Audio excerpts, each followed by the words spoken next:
యేసు ప్రభు దేవుడైతే ఆయన భూమి మీదకి మనిషిగా ఎందుకు రావాలి అనేది ఒక ప్రశ్న.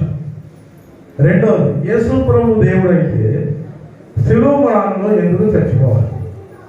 మీకు కూడా చాలామంది అలా అడిగి ఉండొచ్చు, లేదా అలాంటి మాటలు విని ఉండొచ్చు. చాలామంది ఈనాడు క్రైస్తవులు కూడా యేసు ప్రభు ఎందుకు పుట్టాడో తెలియదు, ఆయన ఎందుకు చనిపోయాడో తెలియదు. మనకున్న భక్తి అంతా ఏంటంటే ఏమన్నా ఇస్తానంటే రాదు. అది ఎక్కడికైనా సరే, చర్చికైనా వేరొక ప్రాంతానికైనా అక్కడికి వెళ్తే మొక్కుకొడితే ఏమన్నా ఇస్తారు అని తెలిస్తే, అది ఇచ్చారని సాక్ష్యం చెప్తే వెళ్తాం. ఏ ఉద్దేశంతో చెప్పండి? లోక సంబంధమైన ఏదో పొందుకోవడానికి. స్వర్గం కోసం వెళ్ళేవారు ఎవరైనా ఉన్నారా? ఎక్కడో కొంత మాత్రం ఉంటారు.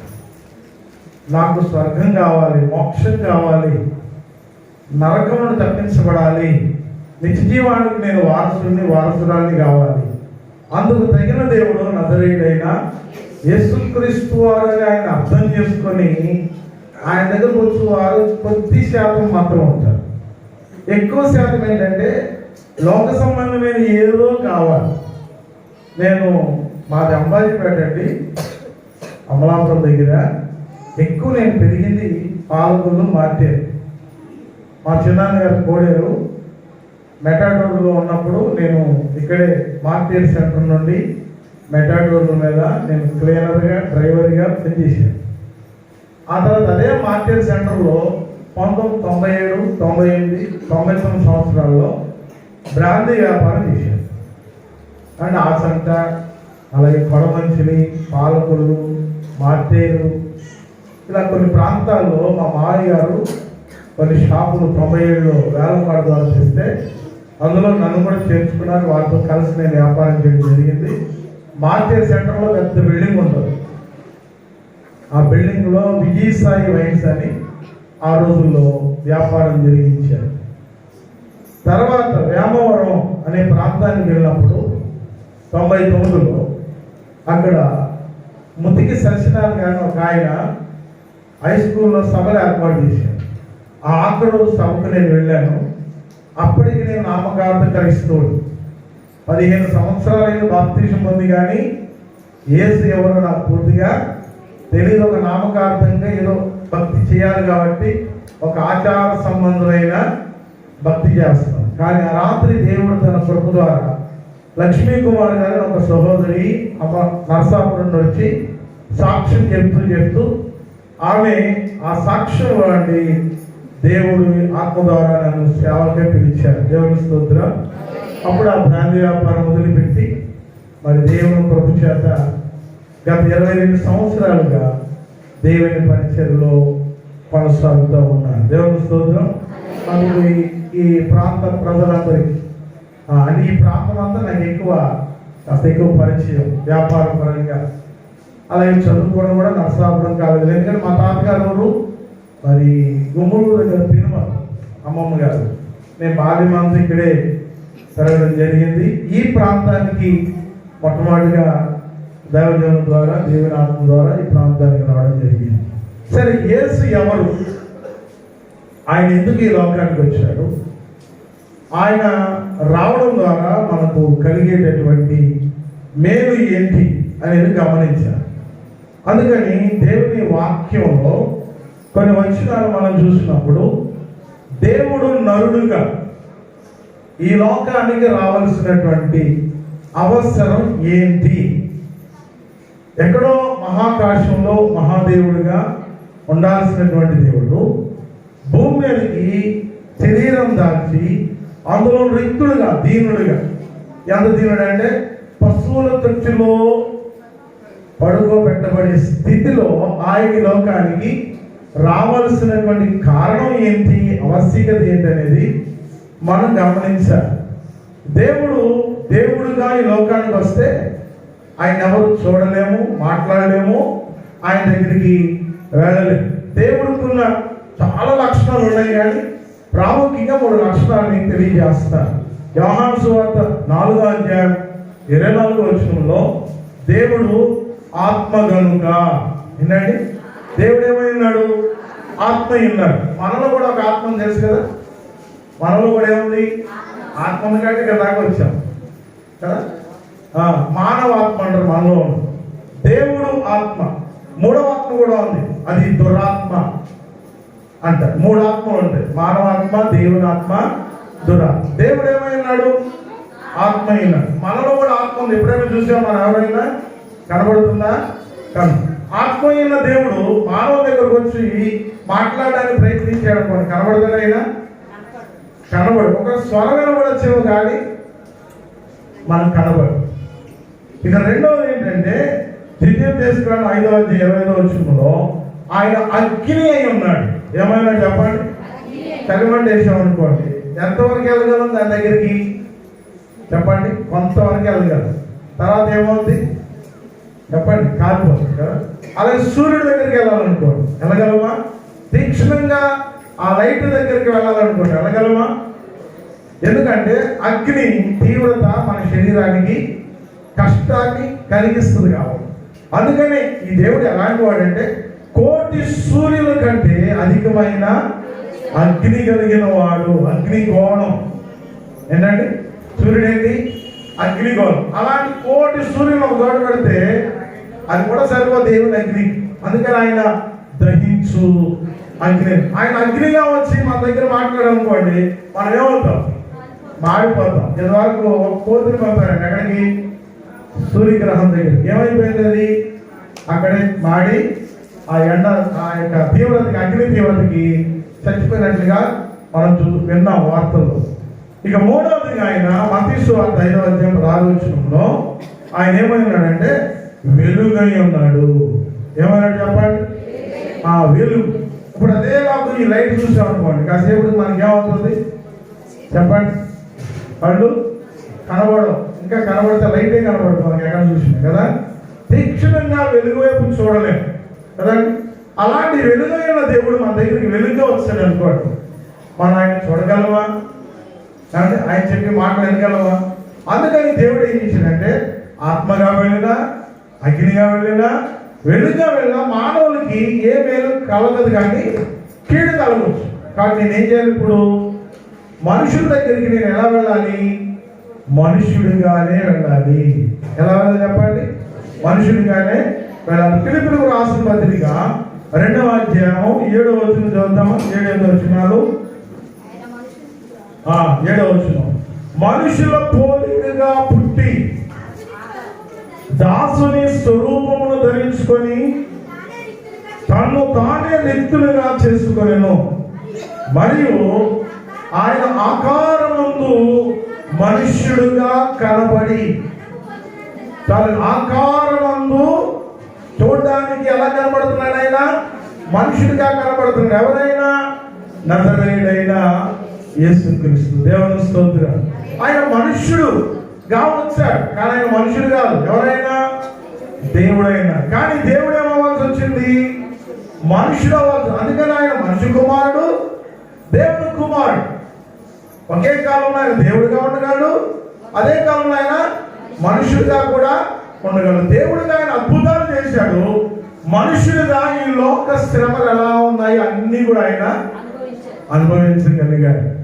మనం ఎలాంటి ఒత్తిడి ఎదుర్కొంటామో జీవితంలో అవన్నీ ఆయన ఎదుర్కొన్నాడు. మనలాంటి స్వభావం కలిగిన వాడిగా ఆయనకు ఆకలేసింది, అలసట వచ్చింది, నిద్ర వచ్చింది, బాధ కలిగింది కదా. బాధకు సమాజం ఏం చేశాడు? ఆయన ఏడ్చాడు, కన్నీరు పెట్టాడు. ఇలా ఒక మనుషుడిగా ఎలాంటి భావాలు కలిగి ఉంటామో అలాంటి భావాలు కలిగిన వాడిగా ఉన్నాడు. కానీ ఆయన మనుషుడే, కానీ ఆయన దేవుడు. దేవుడే మనుషుడిగా ఈ లోకానికి రావాల్సి వచ్చాడు. ఆయన దేవుని స్తోత్రం. ఆయన ఎందుకు వచ్చాడు అనేది మనం గమనిస్తే మత్తయి సువార్త 1వ అధ్యాయము 2వ వచనం మనం చదివితే, ఆయన తన ప్రజలను వారి పాపము నుండి ఆయన రక్షించడానికి ఎందుకు వచ్చాడు? యేసుప్రభువు వారు చెప్పండి. మన పాపము నుండి మనల్ని విడిపించడానికి, రక్షించడానికి వచ్చాడు ఆయన. దేవుని స్తోత్రం. ఎందుకు అంటే మనం పాపులమై ఉన్నాం. ఎక్కడ ఈ పాపం అంటుకుంది మనకంటే? ఏదైనా తోటలో. ఎక్కడంటే వాడు కూడా మానవుడు పాపం ఎక్కడ వచ్చింది చెప్పండి? ఏదేను తోటలో. అది ఎందుకు వచ్చింది? ఆజ్ఞాతిక్రమం. ఏంటి ఆజ్ఞాతిక్రమం? చెయ్యవద్దు లేక తినవద్దు అన్న పండు తిన్నాడు, చెయ్యవద్దు అన్న పని చేశాడు. దాని ఫలితం ఏమొచ్చింది? మరణం వచ్చింది. అది ఏ మరణం? శారీరక మరణం. ఏ మరణం అండి? దినమున నువ్వు నిశ్చయంగా చచ్చెదవు. దినం అంటే దేవుని సన్నిధిలో దృష్టిలో 1000 సంవత్సరాలు. ఏంటండి? మొదటి మానవుడు ఎక్కువ కాలం బ్రతికినటువంటి వ్యక్తి ఎన్ని సంవత్సరాలు బ్రతికాడు? 969 సంవత్సరాలు. దేవుని స్తోత్రం. అంటే దినం పూర్తయిందా? దేవుని దృష్టిలో రోజు పూర్తయిందా? అవలేదు. అందుకని నీవు దినమున నిశ్చయముగా చచ్చెదవు అన్న మాట నెరవేరిందా లేదా? 2. ఇప్పుడు రెండో మరణం వచ్చింది. దీనికి 2 మరణాలు కలిగాయి. ఒకటి భౌతిక మరణం, 2 ఏ మరణం కలిగింది? అగ్నికుండం అనే మరణం. దేనికి? పాపానికి ఫలితంగా ఈ 2 మరణాలు కలిగాయి. కాబట్టి ఈ 2 మరణములు ఆయన దృష్టించి మొదటి మరణాన్ని ఏమో అమలు చేశాడు, రెండో మరణాన్ని అన్నాడు ఇది మీకు ఉండకూడదంటే మీ పాపాలు మీలో నుండి తీసివేసుకోవాలి. దేవుని స్తోత్రం. మరి మనం తీసుకోగలమా? చేసిన పాపం పోగొట్టుకోగలమా? చెప్పండి, పోగొట్టుకోగలమా? మన వల్ల ఉందా? యోబు గ్రంథంలో ఒక మాట అంటాడు కదా, పాప సహితునిలో నుండి పాపరహితుడు పుట్టగలిగిన ఎంత మేలు. అంటే ఒక పాపిలో నుండి పాపం లేని వాడు పుట్టాలి. ఇప్పుడు నేను ఉన్నానండి, నేను పాపిని, నాలో మా అబ్బాయి పుట్టాడు. మరి వాడు ఏమయ్యాడు? ఇప్పుడు పాపే. రేపొద్దున మా మనవాడు పుట్టాడు అనుకోండి, వాడు మా నాన్నగారు, మా తాతగారు, మా ముత్తాత ఎక్కడికి వెళ్తాం? మనం ఆదాము దగ్గరికి వెళ్తాం. దేవుని స్తోత్రం. ఆదాము పాపం చేశాడు. మనందరం ఎక్కడి నుండి వచ్చాము? ఆదాము నుండి వచ్చాం. అంటే ఇప్పుడు మనకి ఏ పాపం ఉంది? మనం పాపం చేయలేదు కానీ జన్మతః పాపం. ఎందుకంటే మనం పాపిలో నుండి వచ్చాం. అందుకే అన్నాడు యోబు, పాప సహితులలో నుండి పాపరహితుడు పుట్టగలిగిన ఎంత మేలు. ఒక పాపి మరొక పాపికి ఏం చేయలేడు? పాప క్షమాపణ కలగజేయలేడు. అంటే మానవుడు చేసే ఏ కార్యమైనా పాపాన్ని పోగొట్టదు. అర్థమవుతుంది? కాబట్టి ఇప్పుడు పాపం పోగొట్టబడాలి, మానవాత్మలు మోక్షానికి పరలోకానికి చేరాలి అంటే ఏం చేయాలి? ఇప్పుడు ఒక పాప రహితుడు ఈ భూమి మీదకి రావాలి. ఆయనే నజరేయుడైన యేసుక్రీస్తు వారు. ఆమె ఎవరి యందు పుట్టాడు? ఆమె యందు లేక స్త్రీ యందు పుట్టాడు. ఇప్పుడు నేను మత్తయి సువార్త చదివినప్పుడు ఫస్ట్ లో కనెను కనెను కనెను కనెను అంటాడు. కొత్తగా తెలుగులో తీసుకొచ్చారు. ఏంటి కనెను కావాలేంటి? పైకి ఏముంటది? అబ్రహాము ఇస్సాకు కనెంటి, ఇస్సాకు యాకోబు. ఇది మగవాళ్ళు ఎక్కడైనా పిల్లలు, ఇది అబ్రహాం ఎలా కన్నాడు, ఇస్సాకు ఎలా కన్నాడు, యాకోబు ఎలా కన్నాడు? ఇదే గందరగోళంగా ఉంది అనుకున్నాడు నేను. కానీ అక్కడ లూకాసు గలతీ పత్రిక 4:4 అంటాడు, కాలము పరిపూర్ణమైనప్పుడు దేవుడు తన కుమారుని పంపెను. సరే నా మాట కదా, దేవుడు తన కుమారుని పంపెను, ఆయన స్త్రీ యందు అని ఒక్క మాట ఏం కోసం రాయబడింది, ఇంకెవ్వరి వరకు రాయబడలే. అంటే పురుష యొక్క విధానం లేకుండా, పురుషుడితో సంబంధం లేకుండా స్త్రీ గర్భంలో నుండి లోకరక్షకుడు దేవాది దేవుడు యేసుక్రీస్తుగా ఈ లోకానికి వచ్చాడు. ఎందుకు వచ్చాడు? మన పాపము నుండి మనల్ని విడిపించడానికి. ఒకటి జన్మ పాపము, 2 మనం క్రియల ద్వారా కూడా పాపము చేస్తాం. నేను ప్రాణాపన చేసి చెప్పాను కదండి, షో కేసులో ఒరిజినల్ బాటిల్ ఉండేది, కల్తీ బాటిల్ అమ్మేసాం. అంతకుముందు కొబ్బరి వ్యాపారం చేశాను నేను. ఆంధ్రప్రదేశ్లో చాలా గ్రామాలకి, జిల్లాలకి, పట్టణాలకి నేను 15 కేజీల డబ్బాలు, మంచినీళ్ళ డబ్బా ఉంటుంది కదండి, 6 డబ్బాలు ఎక్స్పోర్ట్ చేసేవాడు. అందులో కల్తీ కలిపేవాడు. తర్వాత వేబిల్లు, ఒక వేబిల్లు చూపించి ఒక లారీకి ఒక వేబిల్ ఉంటుంది. కానీ నేనేం చేసేవాడు తెలుసా? ఆ వేబిల్ దగ్గర ముద్ర వేయించుకోకుండా 10 లారీస్ వాళ్ళకి అమ్మేసేవాడు. అంటే గవర్నమెంట్ ఏం కట్టేవాడిని కాదు, ట్యాక్స్ కట్టేవాడు. ప్రజలకు ఏమి ఇచ్చేవాడిని, కల్తీ ఇచ్చేవాడు. దానికి కారణం ఏంటి, ధనం సంపాదించాలి. ఏంటంటే ఏం కావాలి మన ధనం. ఆ తర్వాత చాలా మంది ఏమన్నారంటే అది వ్యాపార ధర్మం రా అన్నారు. ఏ ధర్మం అంట, వ్యాపారం అన్నది అబద్ధం ఉంటుంది, కల్తీ ఉంటుంది, మోసం ఉంటుంది.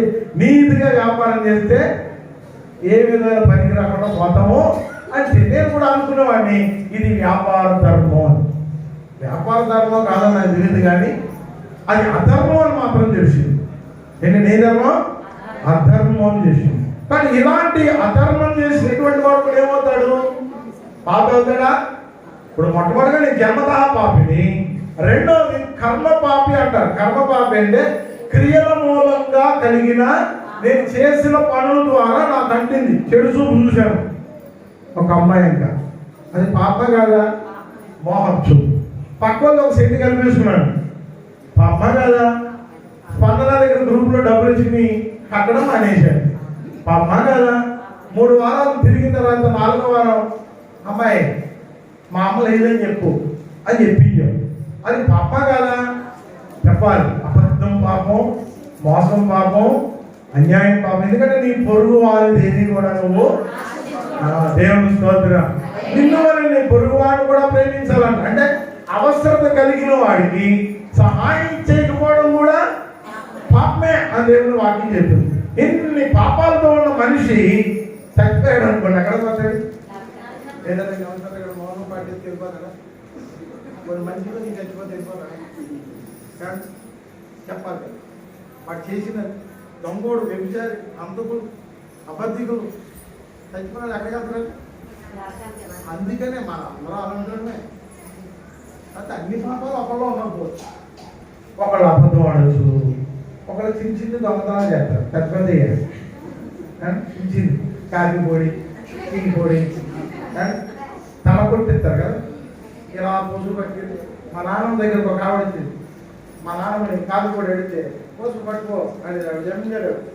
పోసులు పట్టిపోయి వచ్చేటప్పుడు ఇలా కొలిసి ఎలా పోయిట్లా నాకు వేసి కూడా 2 చెంచాలు అంతే. పాపం కాదు, 2 చెంచాలు నేను నరకాన్ని తీసుకెళ్తాను. ఆ సంగతి తెలిసే. ఒక కరివేపాకు రొప్ప నేను ఎక్కడ తీసుకెళ్తాను, నరకాన్ని తీసుకెళ్తాను.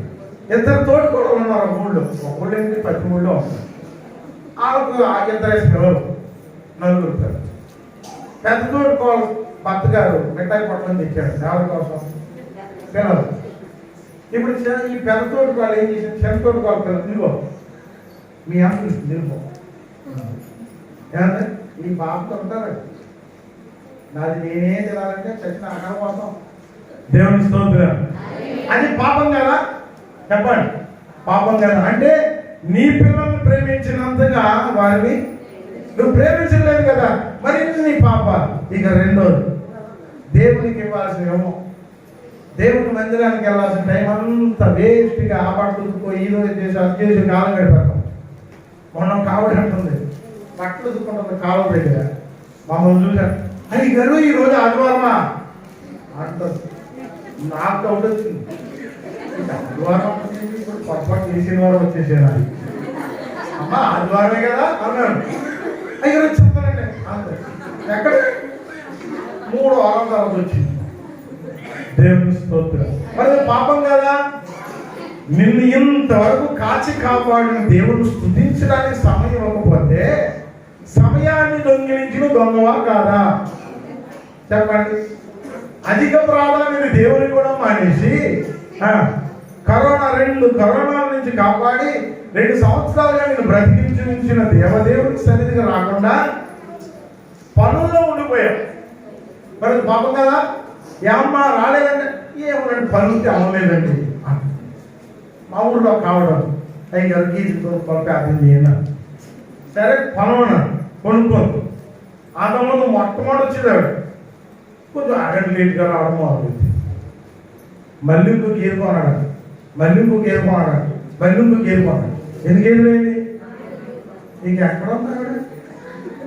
ఒక గేదె కొన్నప్పుడు అరగంట, రెండో గేదె కొన్నప్పుడు 30 గంట, 4వ గేదె కొన్నప్పుడు, 3వ గేదె కొన్నప్పుడు ఆమె అన్నప్పుడు వచ్చి ప్యాకేజీ పాలు తీసుకెళ్ళిపోయింది. నేను 4వ గేదె అన్న తర్వాత అంటుంది, అయ్యారు ఇంటికి వచ్చి ప్రార్థన చేసి పనులు పట్టుకున్నాను. అదేంటమ్మా దేవుడు ఊరు కూడా సాగడా కూడా కాలేదంట, చచ్చిపోవడం కూడా కాలేదంట. నీకు ఖాళీ కావాలంటే కదా ఆనంది ఆవిడ ఎవరు చూస్తున్నాం సరే ఖాళీ ఇస్తాడు దేవుడు అన్నాడు. అంతే మేఘం వచ్చి 4 ఏళ్ళు పోయి ఇప్పుడు వచ్చి అయ్యారు అన్నారంటే మందిరం దొరుకుతారంట.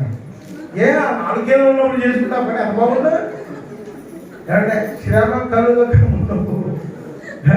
చాలా మందికి అయితే ఆశీర్వాదం వచ్చేదాకా నేడు ఆశీర్వాదం వచ్చాక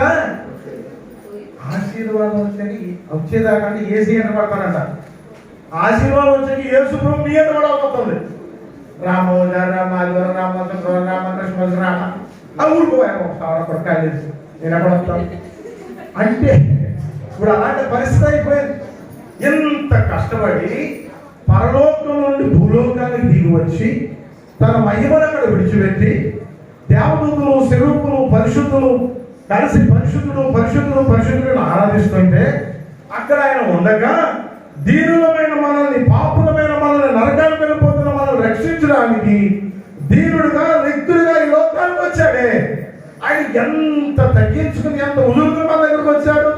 మరి మనం దేవుని మందిరానికి రాగలుగుతున్నావా? సమయానికి బైబిల్ చదవగలుగుతున్నావా? ప్రార్థన చేసుకోగలుగుతున్నావా? దేవునికి ప్రాధాన్యత ఇవ్వగలుగుతున్నావా? అందుకే మనం పాపులం అయిపోయాం.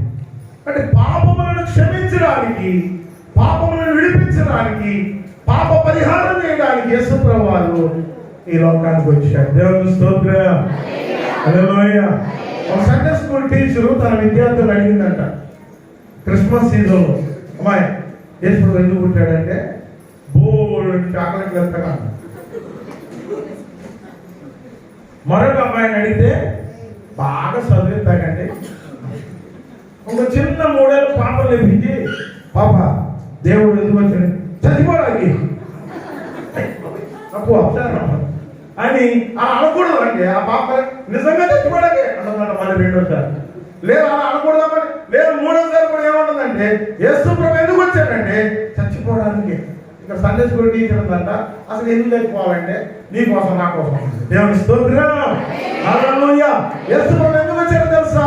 ఆయన చనిపోయి తన ప్రాణాన్ని మన కొరకు బలిగా అర్పించడానికి, తన రక్తధారలో మన పాపాలను కడగడానికి వచ్చాడు. అలాంటి గొప్ప దేవుడు దొరికే కాలంలో ఉన్నాం. కర్ణాటకలో ఇప్పుడు అవకాశం లేదు అండి, మనకు కూడా వస్తుందంట త్వరలో. ఏమో ఇప్పటిదాకా సువార్త తినగలుగుతున్నాం, వాక్యం చెప్పే బాధ్యులు ఉన్నారు, మందిరాలు ఉన్నాయి, వినడానికి మాత్రం మీరు ఉన్నారు. రేపు కరువు రావచ్చు, వాక్యమే దొరకపోవచ్చు.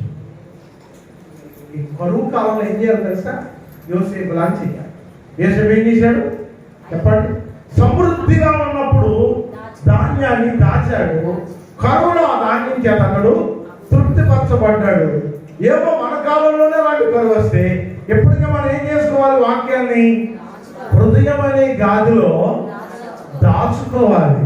ఒకవేళ కరువు కలిగిన అనుకోండి ఏం చేయాలి? ఇప్పుడు ఆ వాక్యం మనకి ఏం చేస్తుంది? కరువు కాలంలో సమృద్ధిని ఇస్తుంది ప్రియుల. కాబట్టి యేసు ఎందుకు పుట్టాడంటే నీ కొరకు నా కొరకు ఏమవడానికి, బలియాగం అవడానికి వచ్చాడు. ఎందుకని? నీ శిక్షను, మన శిక్షను, అందరి శిక్షను ఆయన మోసాడు. అంటే నాకు పడాల్సిన శిక్ష ఆయన వేసుకొని నన్ను విడుదల చేశాడు. ఇప్పుడు నేనేమయ్యానంటే పాపపు బానిసత్వము నుండి విడుదల పొందాను, అపవాది బంధకాల నుండి నేను విడుదల పొందాను. యేసు ప్రభు ఎందుకు వచ్చాడండి? మన పాపము నుండి మనల్ని పరిహరించడానికి. 2వ కారణం చెప్తాను. 1 యోహాను పత్రిక 3వ అధ్యాయము 8వ వచనం. యేసు ప్రభు ఎందుకు వచ్చాడు చూద్దాం. 1 యోహాను పత్రిక 3వ అధ్యాయము 8వ వచనం చదవండి. అపవాది మొదటి నుండి పాపం చేస్తున్నాడు కనుక పాపము చేయవాడు అపవాది సంబంధి అపవాది యొక్క క్రియలను లయపరచుటకే దేవుని కుమారుడు ప్రత్యక్షమాయను. దేవుని స్తోత్రం. అపవాది క్రియలు ఏంటి?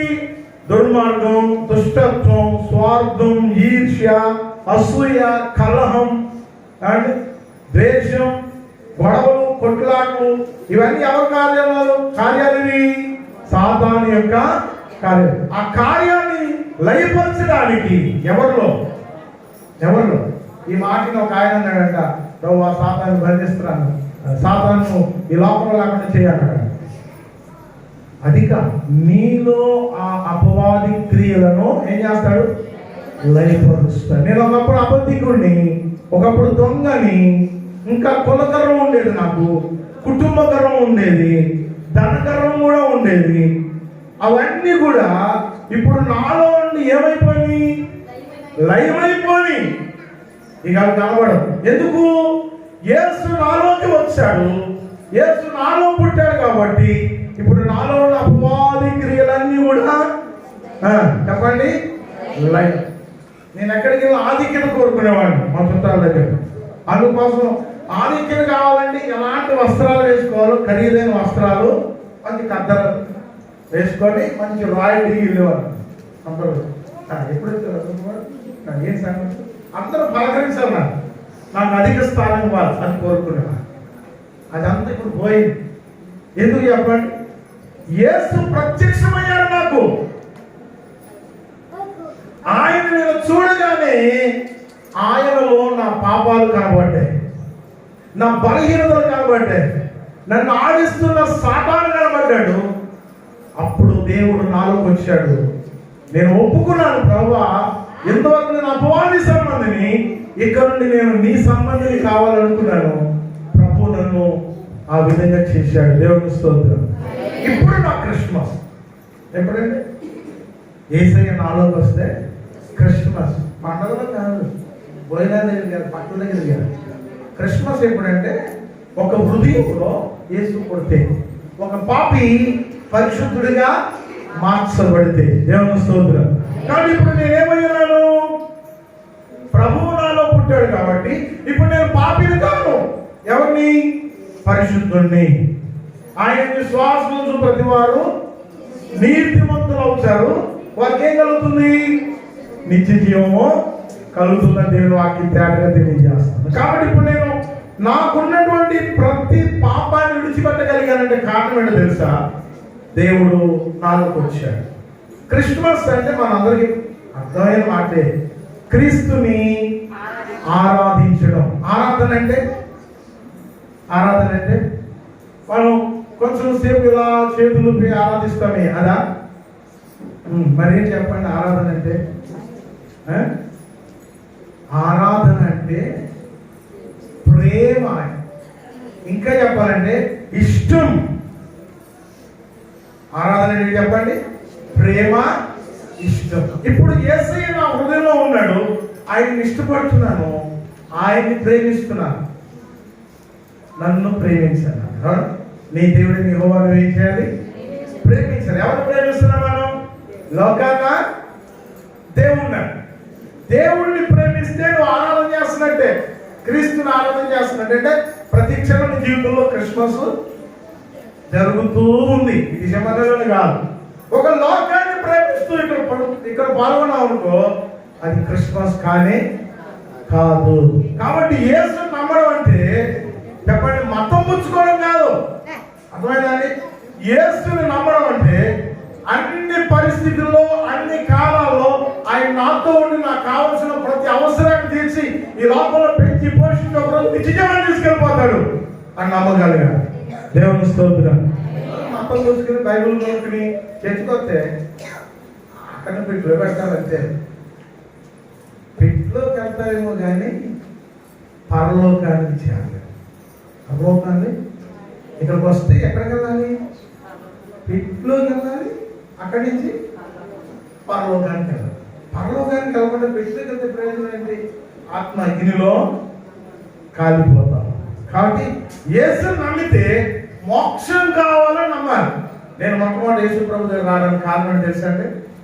నాకు స్వర్గం అంటే చిన్నప్పటి నుంచి నాకు ఇష్టం. ఎందుకంటే మా తాతగారు నామాలు పెట్టుకుని ఈ రామాయణం, భారతం, భగవద్గీత అని చదువుతూ ఉండేవారు. నేను 16 మనవాడిని. ఆయన దగ్గరికి ఎక్కువగా నేనే కూర్చునేవాడు, ఇవన్నీ చెప్తూ ఉండేవాడు. ఆయన చెప్పిన మాటల్లో నాకు 2 మాటలు ఎక్కినాయి. ఒకటి స్వర్గము, ఒకటి నాకు వాళ్ళు చెప్పిన మాటలు ఇల్లు ఉంటారు, రంపలు పోతారు, అగ్నిలో పోతారు, మూగుడులో ఏపుతారు అని చెప్పారు. ఇక స్వర్గంలో ఏముంటారంటే రంభ, ఉర్వశి, మేనక, తిలోత్తములు ఉంటారు. వాళ్ళు అసలు భూమి మీద వాళ్ళ అందగత్తులు ఎవరు ఉండరు. వాళ్ళు నాట్యం చేస్తారు. స్వర్గంలోకి వెళ్ళినాడు ఎవడైనా సరే వాళ్ళతో కలిసి ఏం చేయాలి? డ్యాన్స్ చేస్తారు అని చెప్పాడు మా తాతగారు. ఇప్పుడు నాకు 10-12 ఏళ్ళ వయసులో బీజం పడిపోయింది. ఏమైనా అంటే తప్పుగా కాదు, ఏమన్నా స్వర్గానికి వెళ్ళాలి, రంభ, ఉర్వశి, మేనక, తిలోత్తములనే చూడాలి, వాళ్ళతో నేను డ్యాన్స్ చేయాలి. అందుకని నేను చాలా పర్ఫెక్ట్గా నీట్గా ఉండాలి. భక్తి చేయాలి, ఆ భక్తి చేయాలి, ఈ భక్తి చేయాలని చెప్పాడు ఆయన. ఆ శుక్రవారం చేయాలి, శనివారం చేయాలి, మంగళవారం చేయాలి అని చెప్తే నా కాన్సెప్ట్ అన్నప్పుడు ఏంటంటే ఇప్పుడు రంభా పడుతున్నాను. ఈ లోపల అనుకోకుండా మా అమ్మగారు ప్రభులోకి వచ్చారు. ప్రభులోకి వచ్చిన తర్వాత అమ్మను బట్టి నేను దేవుని మందిరానికి వెళ్తున్నాను. అక్కడ అన్నారు, నమ్మి బాప్తిసం పొందిన వాడు రక్షించబడు, నమ్మని వానికి శిక్ష కలుగును. అంటే రక్షించబడడం అంటే ఏంటి అన్నారు. పరలోకం. ఇది ఎక్కడ ఉంది? పరలోకం ఏంటి? స్వర్గం కదా, మోక్షం కదండి. పాష కదా, ఓరినైనా స్వర్గం, మోక్షం, పరలోకం ఒకటే అన్నాడు. ఓహో, అక్కడ దొరకని దారి ఇక్కడ దొరికించిన అనుకోండి. అప్పుడు నాకు 15 ఏళ్ళు అండి, 15 ఏళ్ళ వయసు. ఇప్పుడు రంభా, ఉర్వశి, మేనక దగ్గరికి వెళ్ళిపోవాలంటే నేనేం చేయాలి? ఇప్పుడు బాప్తిసం పొందాలి. అది నేను అందుకొని మీకు తెలిసే 15 అయ్యగారు నాకు బాప్తిసం ఆయన ఎగిరి కొంతేసి అయ్యో 15 ఏళ్ళు కుర్రాడు బాప్తిసం ఇంకా అసలు ఆలోచించకుండా ముందు అంతే బాప్తిసం పొందేశాను. నేను అడిగిపోతాను, పల్లకి వెళ్ళిపోతాను, అక్కడ వాళ్ళతో డ్యాన్స్ చేస్తాను అనుకుంటున్నాను. కానీ వాక్యం మెల్లమెల్లగా అర్థమవుతున్నప్పుడు అదంతా అబద్ధం అని. అక్కడ మహాదేవుడు ఉంటాడండి, మహిమగల దేవుడు ఉంటాడండి. ఆయన కన్నులారా చూడడానికి మానవ నేత్రాలు సరిపోవని, ఆత్మీయ నేత్రాలు కావాలని, ఈ మానవ దేహం కాదు మహిమ శరీరం పొందాలని, ఆయన దగ్గరికి వెళ్ళాలంటే నీతిగా, నిజాయితీగా, యథార్థంగా, సత్ప్రవర్తన గల వారిగా బ్రతకాలని 15 ఏళ్ళ తర్వాత నేర్చుకున్నానండి. అంటే 30 సంవత్సరాల వయసులో మొట్టమొదటిగా నేను తెలుసుకున్న సత్యం అది. దేవుని స్తోత్రం. అప్పుడు ప్రాంతీయ పరువులు పెట్టేమన్నాడు, ఇద్దరు పెట్టేశారు. నా సేవకు వచ్చారు. సేవ అంటే ఏంటో తెలియదు, ట్రైనింగ్ అంటే ఏంటో తెలియదు. దేవుడు పిలిచాడు, వచ్చేసాడు. దేవుని స్తోత్రం. నేను చాలా దుర్మార్గుడు అండి, రౌడీని కూడా, కోపిష్ఠుడు. నా చేతిని ఉంగరం ఉన్నాయి. ఇది ఎవరితో తెలుసా? ఒక కాయింది. అది ఫుల్గా కాగింది. షాప్లో డబ్బులు కట్టకపోతే శుభ్రంగా చెత్త కొట్టేయండి, ఈ ఉంగరం తీసేసుకుని ఖరీదు పెట్టి మిగులు కట్టించి పంపించాడు. మరి ఏసుకున్నావే అన్నాడు, నువ్వు అందులో రూపాయలు తీసుకొస్తాడుగా. అప్పుడు మళ్ళీ మా సొంత డబ్బులు పెట్టి ఈ ఉంగరం డబ్బులు అందులో వేసి ఈ ఉంగరం తెచ్చి ఎందుకు పెట్టుకుంటానంటే సాక్ష్యం. మీరు అందరూ కూడా అని ఎలా చూసుకుంటే కనపడతాను. ఉంగరం కనపడగా ఒరే ఫలానోడు కూడా ఎంత పొందేవాడు నువ్వు అంతగా వెంటనే మనసంతా ఏమైపోద్ది? ఆయన పాదాల మీద పడిపోయి విధేయతకు ప్రభువా ఇట్టి కృపను పొందడానికి నేను అర్హుణ్ణి, కనైనను నాయనలా విస్తారమైన కృప చూపించావయ్యా. లేకపోతే అక్కడే ఉంటే నేనేమైపోయేవాడిని? నామకార్థ క్రైస్తవుడిగా పెట్టులోకి వెళ్ళేవాడు, కానీ పరలోకానికి వచ్చే భాగ్యం నాకు దొరికేది కాదయ్యా అని ఈ ఉంగరాన్ని చూసుకున్నప్పుడల్లా నాకు అదే జ్ఞాపకం వస్తుంది. దేవుని స్తోత్రం. కాబట్టి ప్రియులారా, యేసుక్రీస్తు ఎందుకు పుట్టాడంటే మన పాపం నుండి మనల్ని రక్షించడానికి. రక్షించబడ్డ తర్వాత కూడా పాపాలు చేస్తున్నామంటే చెప్పండి, ఏమి లేనట్టు ఇంకా అపవాది క్రియలను చేస్తున్నాం. అపవాది సంబంధి అంటే అపవాది సంబంధమైన నిన్ను తన రాజ్య సంబంధిగా చేసుకోవడానికి నీకు ప్రత్యక్షమవుతున్నాడు వాక్యం ద్వారా. దేవుడు స్తోత్రం. ఇప్పుడు ఎలా ప్రత్యక్షమవుతున్నాడు చెప్పండి? 2 మార్లు యెహోవా దేవుడు సొలొమోనుకు ప్రత్యక్ష ప్రత్యక్షమైతే ఆయనే పాపాల్లో పడిపోయాడు. ఇప్పుడు మనకు మాత్రం మాటి మాటికి ఆయన ప్రత్యక్షం అవుతూనే ఉన్నాడు. అవునా కదండి? వాక్యం జరుగుతున్నప్పుడు విన్నప్పుడు, ఆ రోడ్డు మీద వెళ్తున్న క్రిస్మస్ బోర్డు కనబడుతున్నప్పుడు, ఎక్కడెక్కడో ఫ్లెక్స్లు, ఆ వాల్ పోస్టర్లు చూస్తున్నప్పుడు, రేడియో ఆన్ చేస్తుంటే, టీవీ ఆన్ చేస్తుంటే, సెల్ ఫోన్ ఆన్ చేస్తుంటే, ఎక్కడ వెళితే అక్కడ విస్తారంగా దేవుడి వాక్యం దొరుకుతుంది. దేవుడు నీకు ప్రత్యక్షమవుతూనే ఉన్నాడు, అంతరంగంలో మాట్లాడుతున్నాడు.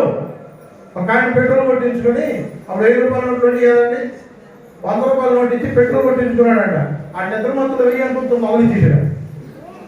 900 జేబులు వేసుకుని వచ్చేసాడు. పైగా అనుకున్నాడు, నేను అందరం చేసిన అబద్ధవాడినా అది ఇచ్చాడు. అదృష్టం దేవుడు ఇప్పించాడు అనుకుంటున్నాడు. కాదు, దేవుడు ఇప్పించాడు అనుకుని వచ్చేసాడు. అయితే నిద్ర పడతలే, రే డబ్బులు తమ్ముడు ఇచ్చే డబ్బులు మాట కలవని వేస్తారు. వాళ్ళు 900 కట్టించిన పెట్రోల్ అది తెల్లవారు దేవుని ఆత్మ లోపల నుండి మనస్సాక్షి గర్తిస్తుంటే ఇక ఉండలేక నిలబడలేక తెల్లవారులో వెళ్ళి, బాబు నీ 900 నీకు ఇచ్చేస్తాను తీసుకోవాలి. మనస్సాక్షి గర్తిస్తుంది. కొంతమంది ఆయన కొడుకోబెట్టి ఇష్టం వచ్చిన పాపాలు నీ మనస్సులో ఉన్నట్టు. ఆనాడు అవ్వమ్మ పండు తిందంటే తెలియక కాదు, తెలిసే. దేవుని చిత్తానికంటే తన చిత్తానికి అధిక ప్రాధాన్యత ఇస్తుంది. ఈవేళ మొగలు రేపు నోరాజు సూత్రం అంటే ఎవరి చిత్రమా ఇంకా అవసరం అంటావు. అలా కాకుండా నేను చూసాను, ఆ టీవీ చూస్తానే ఉంటుంది, లోపల మనశ్శాంతి ఏమవుతుంది టెన్షన్. స్తోత్రం స్తోత్రం స్తోత్రం స్తోత్రం. ఈ బాధ లేదా? మనస్సాక్షిని గర్జిస్తున్నప్పుడు దానికి లోపడకపోతే అపవాది సంబంధి. అందుకని అపవాది క్రియలు వైపరచడానికి యేసుక్రీస్తు వారి లోకానికి శరీరధారిగా రావాల్సి వచ్చింది. ఇంతవరకు నువ్వు చేసిన అపవాది సంబంధిగా నువ్వు చేసిన ప్రతి కార్య నిమిత్తమే ఆయన పరిహారం చేశాడు. ఇకను నీవు పాపము చెయ్యవద్దు అని చెప్పాడు. దేవుని స్తోత్రం. చేసిన పాపాలు కొట్టేశాను, ఇక్కడ ఎలా బ్రతకాలి? పవిత్రంగా. ఈ రోజు నుంచి నేను ఏం చేయకూడదు? అబద్ధము ఆడకూడదు. నా సొంత ఇష్టాన్ని నేను నెరవేర్చుకోకూడదు. ఎవరి చిత్తం నెరవేర్చాలి? అందుకనే దావీదు 143:10 అంటాడు, దేవా నీ చిత్తానుసారముగా ప్రవర్తించుటకు నాకు నేర్పుము. యేసు పుట్టాడంట, పండగ చేసుకున్నాము, పొలాలు తిన్నాం, పక్కపట్లు వేసుకున్నాం, అయిపోయిందా? ఈ రాత్రితో వెళ్ళి పొద్దున్నే మొదలెడతా అబద్ధాలు. పొద్దున్నే మొదలెడతా అబద్ధం. ఇప్పుడు అబద్ధాలు పెద్ద సాధన అంటే తెలుసా? Cell phone. హలో ఎక్కడ ఉన్నామంటే నేను కొంట్లో ఉంటాడు, ఇంట్లో ఉన్నాడు. అది పెద్ద అబద్ధం కాదు, అర్థమైంది? కాబట్టి చూడండి, అలాగే సెల్ ఫోన్ వాడకూడదని కాదు, అందులో పాపానికి సాధనమే పరిశుద్ధతకు. ఫేస్బుక్ తీస్తే చూడకూడదు కూడా కొంతనే అర్థమవుతుందండి. చిన్నపిల్లలు ఈరోజు పాడైపోవడానికి కారణం, అనేకమైన మానవంగా జరగడానికి కారణం కూడా అదే. అలాగనే చెడ్డది కాదు, దాన్ని వాడే విధానం. నువ్వు పరిశుద్ధత కలిగి ఉంటే పాపం నీ మీద వచ్చి కూడా నేనేం చేయదు, అది నీకు అంటదు. కొంచెం ఆశిస్తే కనుక అది కబలిస్తుంది, పూర్తిగా తన వశము చేసుకుంటుంది. చివరికి ఎక్కడ తీసుకెళ్తాయంటే నిత్య నరకానికి.